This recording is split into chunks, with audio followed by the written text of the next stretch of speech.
Corruption takes many forms, from small bribes to large-scale embezzlement.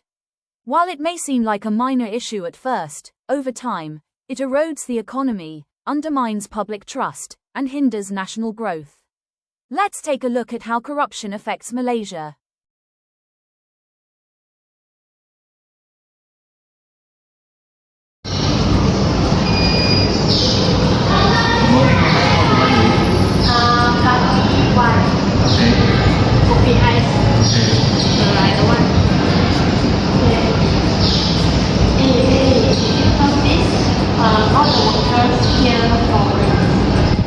Not just here, even supermarkets are all foreign workers because they are cheaper than local workers.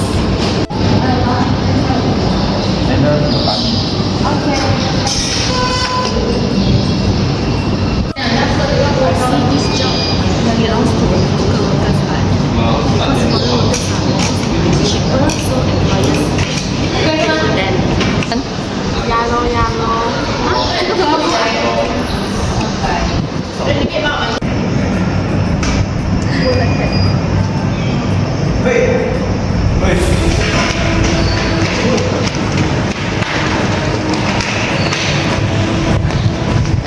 What are you doing? I working. But who are you? I am a foreign worker. No.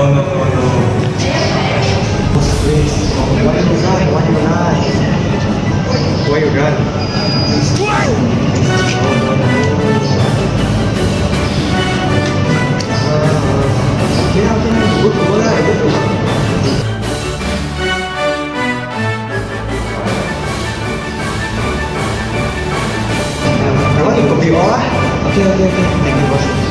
Who really pays the economic burden of corruption? According to estimates, there are around 4 million foreign workers in Malaysia. And out of that number, nearly 1.5 million are undocumented or illegal. Most of these undocumented workers come from countries like Indonesia, Bangladesh, Myanmar, Nepal, and the Philippines. They work in construction sites, plantations, restaurants, factories, some even as domestic helpers in our homes. We probably interact with them every day, without even realizing that many of them are here illegally. Now, the issue is this. The economic impact of these illegal workers on our country is massive. First, most of them send the money they earn back to their home countries. But because they are undocumented, they don't use legal banking channels. Instead, they rely on underground money transfer agents or send cash directly. The government can't trace these transactions, and not a single cent gets taxed. Think about it. If each of them sends just room 1,000 a month, 1.5 million people means RM 1.5 billion leaving the country every month. That's RM 18 billion a year in foreign exchange outflow. That's money that could have stayed within our economy, supporting local businesses, creating jobs, fueling domestic growth. But now, it's completely gone. It gets worse. Illegal workers don't pay income tax. They don't contribute to EPF. They don't pay SOCSO. These are all revenues that the country should be collecting. But instead, it's a complete loss. And to make matters worse, some employers hire them just to cut costs, and in the process, they themselves evade taxes and break labor laws. In the end, national revenue drops, and guess who has to fill the gap? The rakyat, the people. Now let's talk about jobs. When there are too many illegal foreign workers, it pushes down wages for low-income jobs. A local Malaysian wants to work an honest job, but the employer says, foreigners are cheaper. As a result, locals lose job opportunities, incomes drop, inequality widens, and frustration grows. And we cannot ignore the burden on public services. If these undocumented workers fall sick or get injured, they still end up using our healthcare system. But here's the thing, they haven't contributed a single cent to it. On top of that, the government has to spend millions every year on enforcement, catching, detaining, and deporting them. Now here's the most alarming part. How did they get in? Not all of them sneaked across the border. Some paid bribes to immigration officers. Some paid police. Some used connections to get fake documents. Some just overstayed their tourist visas. So you see, this isn't just a foreign labor issue. It's a corruption issue, a systemic one. Illegal labor isn't just a matter of security. It's an economic problem. It's a governance problem. It's a matter of fairness and justice. We cannot continue turning a blind eye. Malaysia needs greater transparency, stronger enforcement. But more importantly, we need to invest in our local talent, empower our workforce, and reduce our dependence on cheap labor. This is not just about now. This is about the future of our economy and the fairness we owe to the next generation.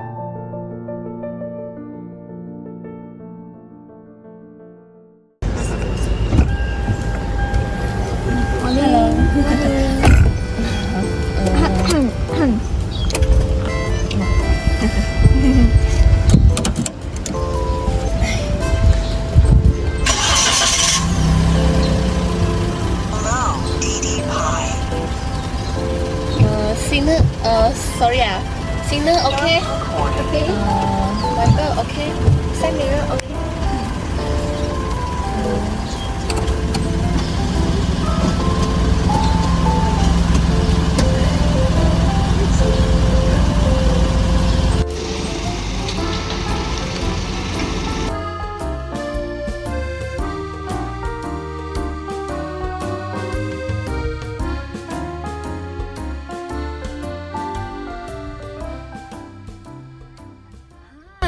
Auntie, how? Just go lah. Very nervous.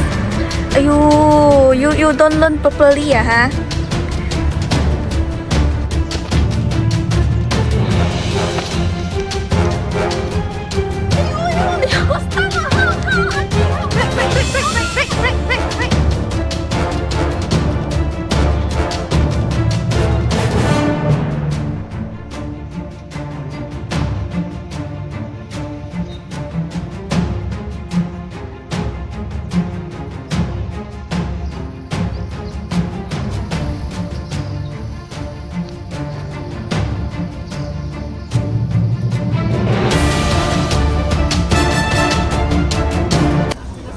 I think I cannot lah.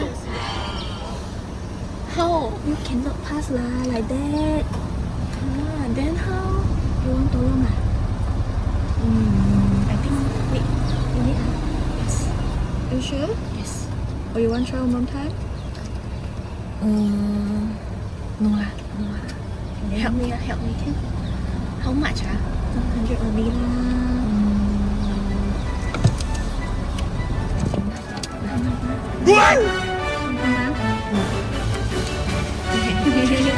Okay lah. Thank you ah. Congratulations, you pass already lah. Thank you ah. Yeah, Yeah. you pass already. Okay. Goodbye ah. Bye-bye. Bye.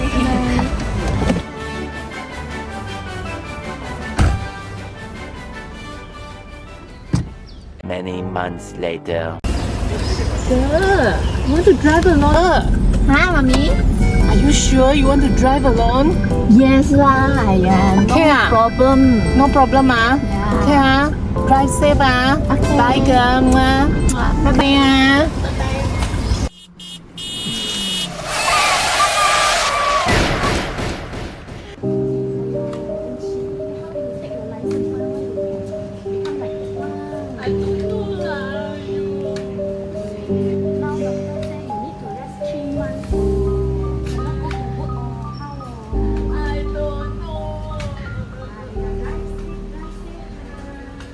We all know that driving tests exist for a reason, to ensure that every driver on the road has the basic awareness and skills needed to drive safely.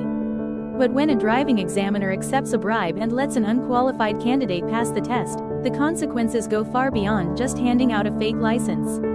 Just imagine, someone who doesn't actually have the skills to drive is now behind the wheel, on the same roads we use every day. They lack proper control, poor judgment. What happens when something goes wrong? Traffic accidents will surely increase. And behind every accident lies a heavy cost. From the strain on our medical system, to the burden on emergency response services, to the cost of repairing damaged public infrastructure, all of these expenses fall on the government's shoulders. It doesn't stop there. As accident rates go up, insurance companies will raise car insurance premiums.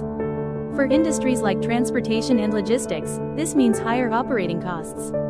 And when business costs rise, so do the prices of goods and services. In the end, it's the everyday consumer, people like you and me, who pay the price.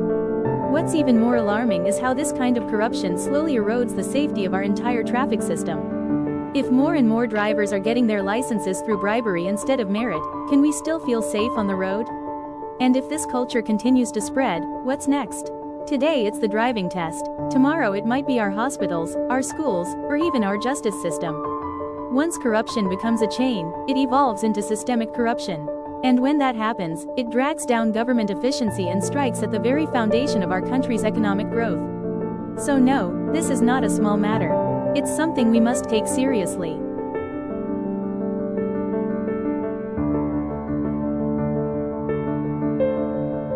In fact, speeding should be rightfully punished, and the fines collected should contribute to the government's revenue, funding infrastructure development, the education system, and even healthcare services.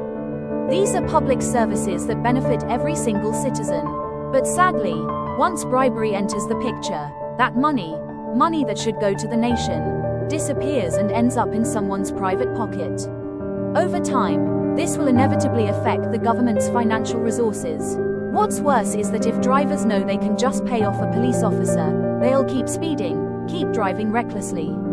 This not only threatens road safety, but also increases the risk of more traffic accidents. And every accident brings a chain reaction, more pressure on our healthcare system, higher insurance payouts, and even losses in productivity due to injury or death. All of this becomes an economic burden on the country. When corruption becomes a habit, some civil servants may focus more on the grey income than on carrying out their duties responsibly. Over time, the efficiency of our public service system declines, and people start losing trust in the government. In severe cases, this can even lead to social instability, which, without a doubt, is a serious threat to the nation's economy. Hey Bang, how are you today? Okay. Wow. How are you today? You drive over speed. No lah, no lah. This is my IC, my license. No lah, bang. Please. Hey.